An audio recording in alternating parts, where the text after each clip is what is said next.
Hello students, आज हम पढ़ेंगे हिंदी निबंध का उद्भव एवं विकास। हिंदी निबंध चूँकि एक नवीन विधा है, इसलिए इसका जन्म आधुनिक युग से माना जाता है, आधुनिक काल से, जिसके फिर आगे 4 पार्ट किए गए हैं, जिसमें से पहला है भारतेंदु युग। चूँकि भारतेंदु जी ने ही इस विधा को जन्म दिया था, या यूँ कहूँ कि उनके द्वारा ही इस विधा को नई पहचान मिली थी, इसलिए प्रथम युग उन्हीं के नाम से शुरू हुआ है।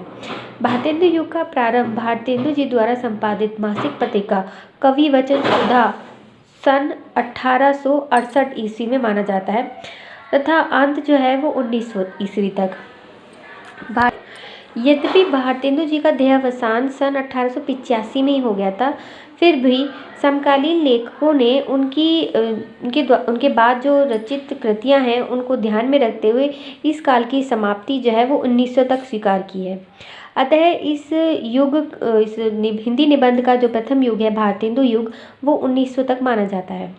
इस युग के प्रमुख निबंधकार हैं स्वयं भारतेंदु हरिश्चंद्र, पंडित बालकृष्ण भट्ट प्रेमघन, पंडित प्रताप नारायण मिश्र, बालमुकुंद गुप्त तथा राधाचंद्र स्वामी आदि इसके उल्लेखनीय नाम हैं, जिन्होंने इस निबंध विधा को शुरू करने के लिए महत्वपूर्ण कार्य किया। दूसरा है द्विवेदी युग। जैसा कि हम पहले से पढ़ते आ रहे हैं कि द्विवेदी युग जो है वो आचार्य महावीर प्रसाद द्विवेदी के नाम से शुरू हुआ है, जिनका सन है 1900 से 1920 तक। और इस युग को द्विवेदी युग के नाम से जाना जाता है क्योंकि महावीर प्रसाद द्विवेदी ने इस युग में बहुत ही महत्वपूर्ण कार्य किया हिंदी के लिए, इसलिए इस युग को उनके नाम पर ही पुकारा जाता है। उन्होंने सन 1900 में सरस्वती का संपादन करते हुए उनके माध्यम से तत्कालीन निबंधकारों का सम्यक मार्गदर्शन किया और हिंदी निबंध को नई ऊंचाइयों पर ले गए। द्विवेदी युग के अन्य निबंधकारों में जो हैं वो पंडित माधव प्रसाद मिश्र, पंडित गोविंद नारायण मिश्र, बाबू श्याम सुंदर दास, पंडित पद्म सिंह शर्मा, अध्यापक पूर्ण सिंह एवं गुलेरी जी आदि का नाम विशेष रूप से उल्लेखनीय है। थर्ड है शुक्ल युग।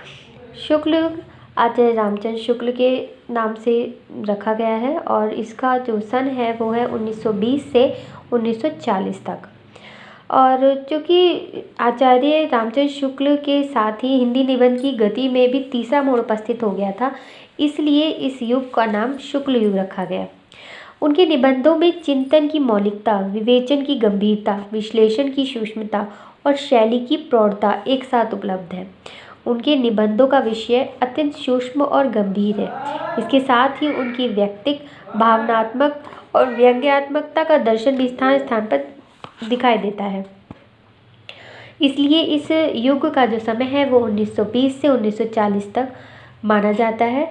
और इस युग के अन्य निबंधकार हैं डॉक्टर गुलाब राय, पद्मलाल पुन्नालाल बख्शी, वियोगी हरि, कृष्णदास, वासुदेव शरण अग्रवाल तथा शांति द्विवेदी आदि विशेष रूप से इस युग के लिए उल्लेखनीय है। लास्ट है शुक्लोत्तर युग। 1940 से अब तक का जो समय है वो शुक्लोत्तर युग माना जाता है। शुक्लोत्तर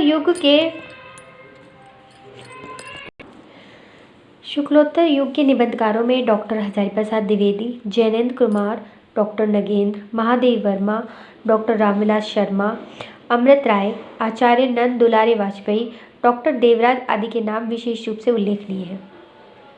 तथा नवीनतम निबंधकारों में प्रभाकर माचवे, विद्यानिवास मिश्र, धमवी भारती, शिव प्रसाद सिंह, कुबेरनाथ राय तथा कन्हैया लाल मिश्र आदि का नाम उल्लेखनीय है। इसके अतिरिक्त एक और प्रकार है लेखकों का जो उस टाइम पर, या ये कहें कि शुक्लोत्तर युग के समय ये अस्तित्व में आया था, जिन्हें हास्य व्यंग्य लेखक कहा गया।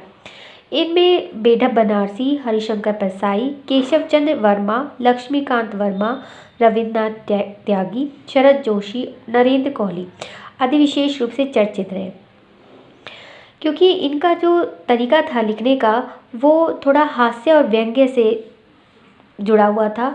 ये बड़ी गंभीर से गंभीर बात को भी हास्य में कहकर बहुत ही चर्चित रहे और इनकी जो रचनाएं थी वो विविध पत्र पत्रिकाओं में निरंतर प्रकाशित होती रही। ये तो था हिंदी निबंध का उद्भव और विकास। इसके लिए इसमें इसके अंतर्गत सिर्फ इतने ही आएंगे और इसके आगे हम अगले लेक्चर में से जुड़ी हुई कुछ अन्य विधाओं के बारे में बात करेंगे। आज के लिए इतना ही। धन्यवाद।